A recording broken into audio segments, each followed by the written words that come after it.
దొమ్మాటి సాంబయ్య వరంగల్ జిల్లా ప్రజలకు, వరంగల్ జిల్లా రాజకీయాలకు సుపరిచితమైన పేరు. అయితే అవకాశాలు అప్పుడప్పుడు కలిసి వచ్చినప్పటికీ నిజానికి అదృష్టం మాత్రం ఆయనకు ఏ రూపంలో, ఏ పదవి రూపంలో వరించలేదని చెప్పాలి. ఇప్పుడు మాత్రం పార్లమెంట్ ఎన్నికలకు సంబంధించి కాంగ్రెస్ పార్టీలో ఎన్ని వడపోతలు పోసినా మొదటి 2 స్థానాల్లో దొమ్మాటి సాంబయ్య గారి పేరు ఉంది. మరి గతంలో ఉన్న అనుభవం, రేవంత్ రెడ్డి గారితో ఉన్న అనుబంధం ఇవన్నీ కూడా టికెట్ విషయంలో సహకరిస్తాయా? మరి ఒకవైపు భారత కమ్యూనిస్టు పార్టీ కూడా ఈ సీట్ అడుగుతుంది.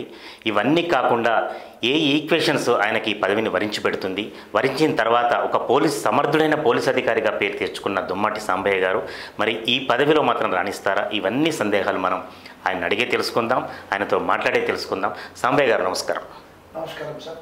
సార్ చెప్పండి, ఒక సిన్సియర్ లేదా సమర్థుడైన పోలీస్ అధికారిగా ముఖ్యంగా మీరు పేరు తెచ్చుకున్నారు. ఆ తర్వాత రాజకీయ ప్రవేశం చేశారు. నిజానికి అవకాశాలు అప్పుడప్పుడు కలిసి వచ్చాయి, చాలాసార్లు కలిసి రాలేదు, అదృష్టం అస్సలు కలిసి రాలేదు. ఏం జరిగిందో ఒక్కసారి బ్యాక్గ్రౌండ్ వెళ్దాం మనం. సుమన్ టీవీ యాజమాన్యానికి, అదేవిధంగా సుమన్ టీవీ ప్రేక్షకులందరిగా ముందుగా నా నమస్కారాలు తెలియజేస్తా ఉన్నా. వాస్తవంగా నేను చిన్న వ్యవసాయ కుటుంబం నుంచి వచ్చిన వాడిని. మా స్వగ్రామం వచ్చేసి మల్లక్పేట, పరకాల మండలం, ఉమ్మడి జిల్లా వరంగల్, ఇప్పుడు హనుమకొండ జిల్లాలో ఉంది. అంబేద్కర్ గారి పుణ్యమాని మా పేరెంట్స్ అప్పుడు ఉన్న పరిస్థితులలో నన్ను ఒక్కరిని కుటుంబంలో చదివించారు. నలుగురు, మేమిద్దరు బ్రదర్స్, 2 సిస్టర్స్. అందులో నేను ఒక్కనే చదువుకున్నాను. మా బ్రదర్ కూడా త్యాగం చేసి నా చదువు కొరకు. ఓకే. ఆ విధంగా చదువుతున్న క్రమంలోనే కూడా నేను ఒక క్రీడాకారుడిగా ఎదగడం జరిగింది. కబడ్డీ క్రీడ పై ఉన్నటువంటి మక్కువతో నేను 10 సంవత్సరాలు సుమారు క్రీడాకారుడిగా కొనసాగిన ఈ ఉమ్మడి జిల్లాలో, ఈ రాష్ట్రానికి, ఉమ్మడి జిల్లా కూడా క్రీడా రంగంలో పేరు తీసుకురావడంలో నేను ముఖ్యమైన వ్యక్తిగా నా పాత్ర పోషించిన. కబడ్డీ క్రీడలో ఆల్ ఇండియా యూనివర్సిటీస్లో 2 మార్లు కాకతీయ యూనివర్సిటీ గోల్డ్ మెడల్ సాధించడంలో కూడా నా ప్రముఖమైన పాత్ర ఉంది. అనేకమైన అవార్డ్స్ ఉన్నాయి. అలా డిగ్రీ పూర్తయ్యే క్రమంలోనే స్థానిక సంస్థల ఎన్నికలు వచ్చినాయి. ఆ స్థానిక సంస్థల ఎన్నికలు వచ్చినాడు మా గ్రామం మల్లక్పేట జనరల్ సీటు. మా గ్రామస్తులందరూ కూడా నన్ను యునానిమస్గా సర్పంచ్ చేయడం జరిగింది. అప్పుడు తెలుగుదేశం పార్టీ అధికారంలో ఉండే. ఆ విధంగా నా రాజకీయ అరంగేట్రం అనేది తెలుగుదేశం పార్టీలో జరిగింది. నేను సర్పంచ్గా సుమారు 1 సంవత్సరం 10 నెలలు సర్పంచ్గా పనిచేసిన అక్కడ. అప్పుడున్నటువంటి పరిస్థితులలో మండల పరిషత్కు ఎంపిక అనేది సర్పంచులు అందరూ కలిసి ఓటు వేసి గెలిపించుకునే విధానం ఉండేది. ఆ విధంగా నన్ను మండల పరిషత్ ఉపాధ్యక్షుడిగా కూడా 25 మంది సర్పంచులు ఉంటే 23 మంది సర్పంచులు ఓటు వేసి నన్ను మండల పరిషత్ అధ్యక్షుడిగా, ఉపాధ్యక్షుడిగా ఎన్నుకున్నారు. నేను అప్పటి నుండి ప్రజలతో మమేకమై ప్రజల్లో కలిసిపోతూ మా గ్రామానికి, మండలంలో ఉన్న 20 గ్రామాల అభివృద్ధి కూడా నేను నా వంతుగా కృషి చేయడం జరిగింది. ఆ క్రమంలోనే 1988 పోలీస్ రిక్రూట్మెంట్ పడింది. ఆ విధంగా పోలీస్ రిక్రూట్మెంట్ ఎగ్జామ్ రాయడం, పాస్ కావడం, తద్వారా 89లో డైరెక్ట్గా ఎస్ఐగా సెలెక్ట్ కావడం, నేను ఎస్ఐగా వెళ్ళడం జరిగింది. ఆ తర్వాత అంతకన్నా ముందు విద్యాభ్యాస సమయంలోనే కూడా నేను ఇంటర్మీడియట్, డిగ్రీ కాలంలో ఉన్నప్పుడు రాజకీయాలతో సంబంధాలు ఉండేది, కానీ యాక్టివ్ వల్ల ఉండకపోయేది. ఎడ్యుకేషన్, క్రీడల మీదనే ఎక్కువ నేను కాన్సన్ట్రేషన్ చేసేది, రాజకీయాలు చేయకపోతే. అనుకోకుండా నేను సర్పంచ్ కావడం, మండల పరిషత్ ఉపాధ్యక్షుడు కావడం వల్ల ఆ ప్రాంతంలో నాయకులకు, ప్రజలకు నేను పరిచయం ఎక్కువ కావడం జరిగింది. నేను ఉద్యోగరీత్యా 13.5 సంవత్సరాలు, 14 సంవత్సరాలు పోలీస్ ఆఫీసర్గా పనిచేసిన. ఆదిలాబాద్ జిల్లాలో సర్వీస్ చేస్తున్న క్రమంలో అక్కడ నుంచి గోదావరి కానీ 2 టౌన్ కరీంనగర్లో ఉన్నటువంటి కోల్బెల్ట్ ఏరియా, నా సర్వీస్ అంతా కోల్బెల్ట్ ఏరియాలో అయిపోయింది 14 సంవత్సరాలు. 2004 సంవత్సరంలో అక్కడ ఉన్నటువంటి పరకాల పరిస్థితులను దృష్టిలో ఉంచుకొని ప్రజలందరూ కూడా పరకాల ఏరియా నుంచి అందరూ కూడా వచ్చి ఒత్తిడి పెంచడం జరిగింది నా మీద. మీరు రాజీనామా చేసి రాజకీయాలకి రావాలి, మాకు ఇక్కడ సరి అయిన నాయకత్వం లేదని చెప్పి. ఆ క్రమంలో నేను 2004లో నా ఉద్యోగానికి రాజీనామా చేసి, అప్పటికే నాకు నా సైటేషన్ వెళ్ళినాయి, డిఎస్పీగా ప్రమోషన్ వచ్చే అవకాశం ఉంది. అవి వదులుకొని కూడా వాళ్ళ ఒత్తిడి మేరకు, అదేవిధంగా అంబేద్కర్ గారిని స్ఫూర్తిగా తీసుకొని పోలీస్ శాఖలో ఉంటే, పోలీస్ శాఖ అనేది పరిమితమైనటువంటి విధులు, పరిమితమైనటువంటి అధికారులతో కూడుకున్నటువంటి శాఖ. ప్రజాస్వామ్య దేశంలో మనం ప్రజలకు ఏమైనా అభివృద్ధి గ్రామంలో తీసుకుపోవాలన్నా, ప్రజల అవసరాలు తీర్చాలన్నా రాజకీయాలలో ఉండడం వల్లనే అది సాధ్యమవుతుంది అనేది గ్రహించడం, అంబేద్కర్ గారిని స్ఫూర్తిగా తీసుకోవడం, వాళ్ళ ఒత్తిడి మేరకు రాజీనామా చేసి నేను రావడం జరిగింది. 2004లో రాగానే నాకు తెలుగుదేశం నుంచి పరకాల టికెట్ కేటాయించడం జరిగింది.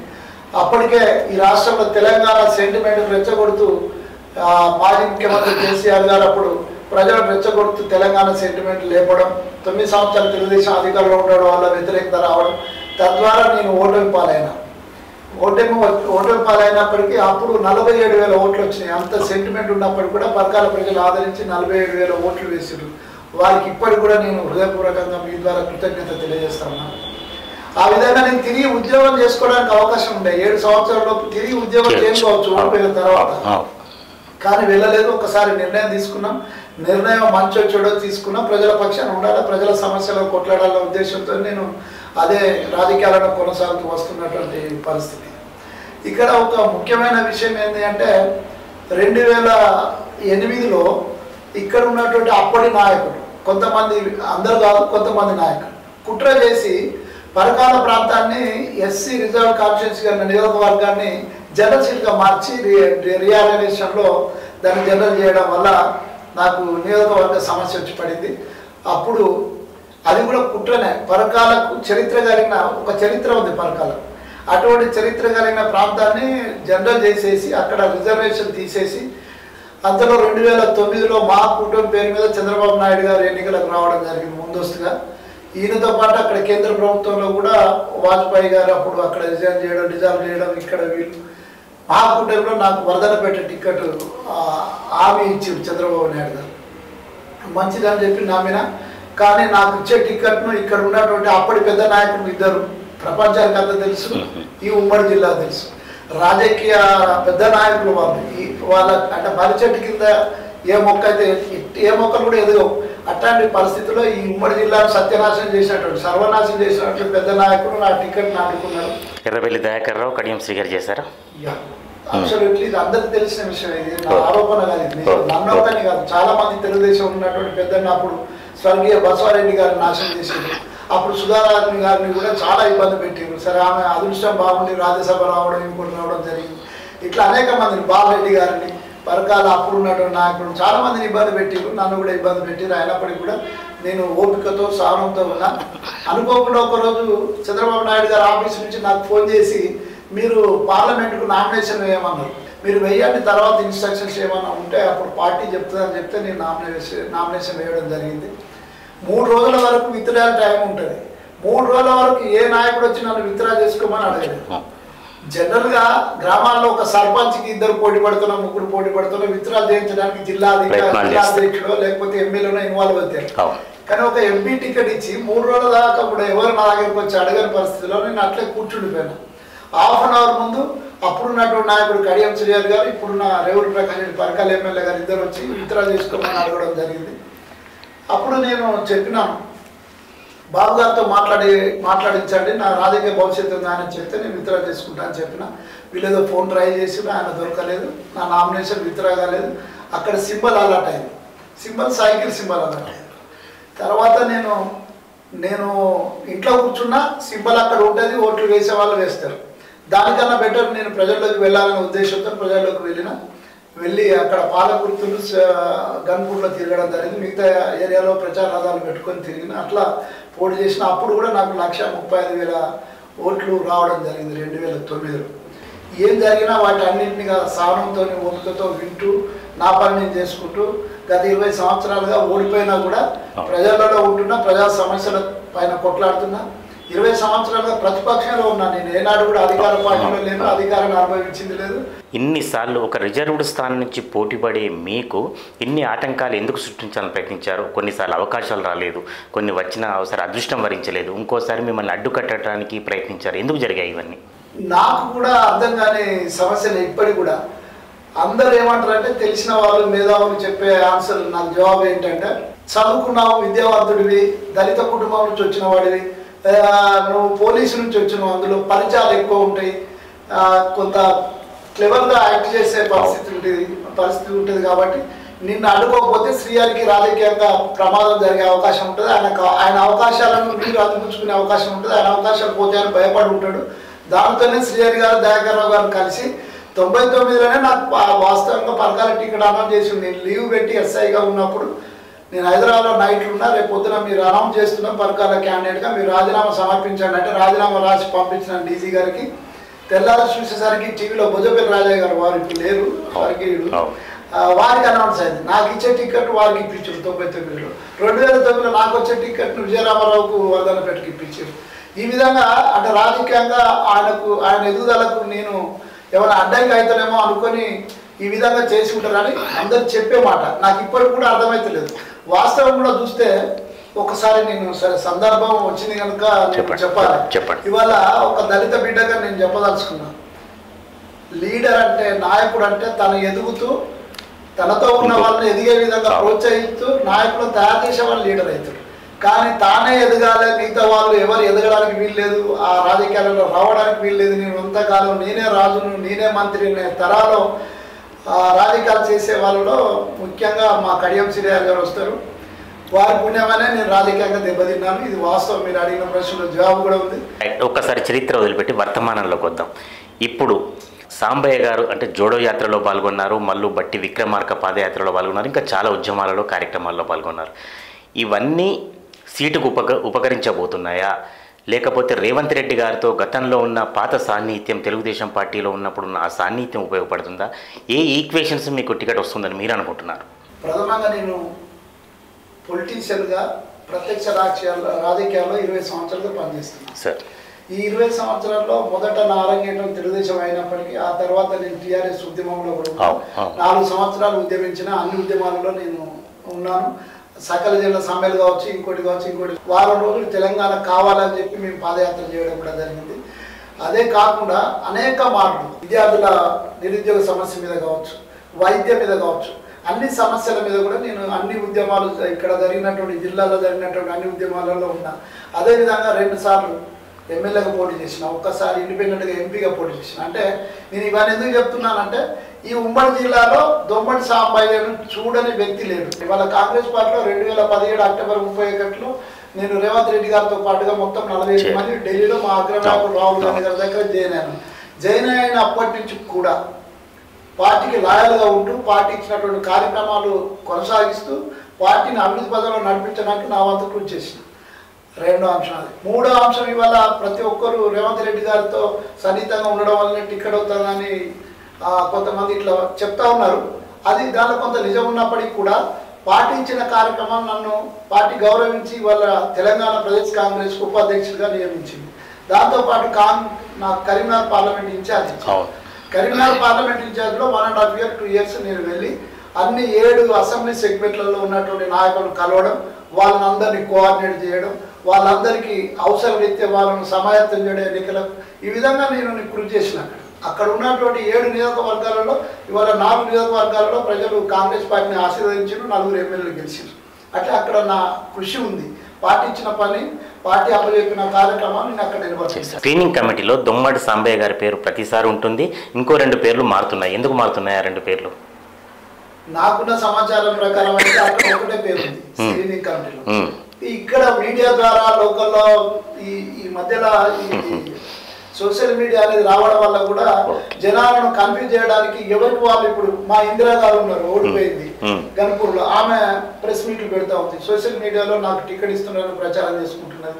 ఇంకా కొంత నాయకులు వాల్ పోస్టర్లు వేస్తున్నారు, గోడ రాతలు రాస్తున్నారు. ఎవరికి వాళ్ళు సోషల్ మీడియా అనేది స్వేచ్ఛ కలిగించినటువంటి వ్యవహారం.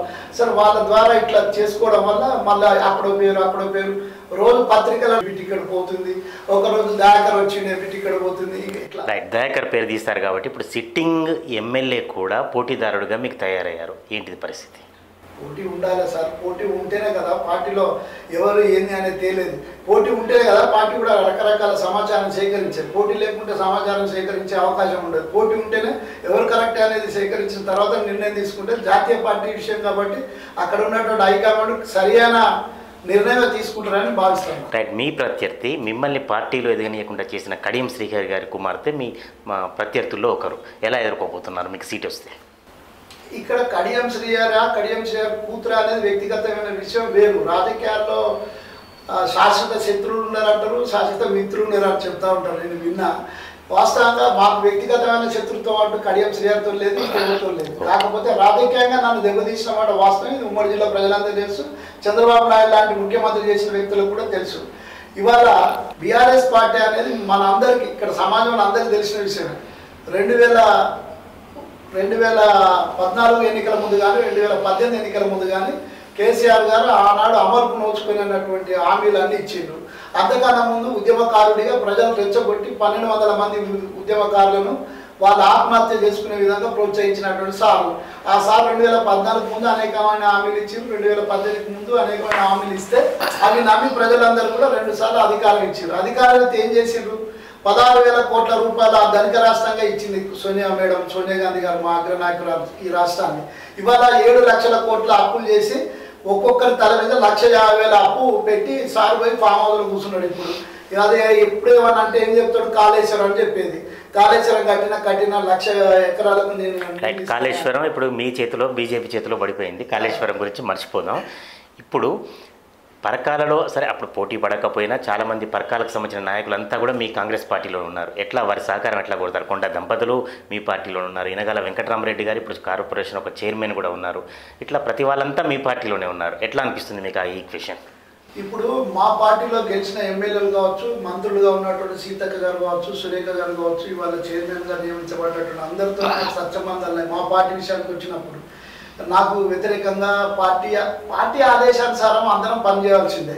ఖచ్చితంగా ఎవరు వ్యతిరేకంగా చేయడానికి లేదు. ఖచ్చితంగా నాకు ఉన్నటువంటి సంబంధాల మేరకు నేను ఆత్మవిశ్వాసంతో ఉన్నా. ఏమనంటే అందరూ కూడా సహకరిస్తారు నాకు. డెఫినెట్గా నా గెలుపుకు మా పార్టీలో ఉన్న నాయకులందరూ కూడా కృషి చేస్తారు అనేది ఇక్కడ నేను చెప్పదలుచుకున్నటువంటి ముఖ్యమైన అంశం.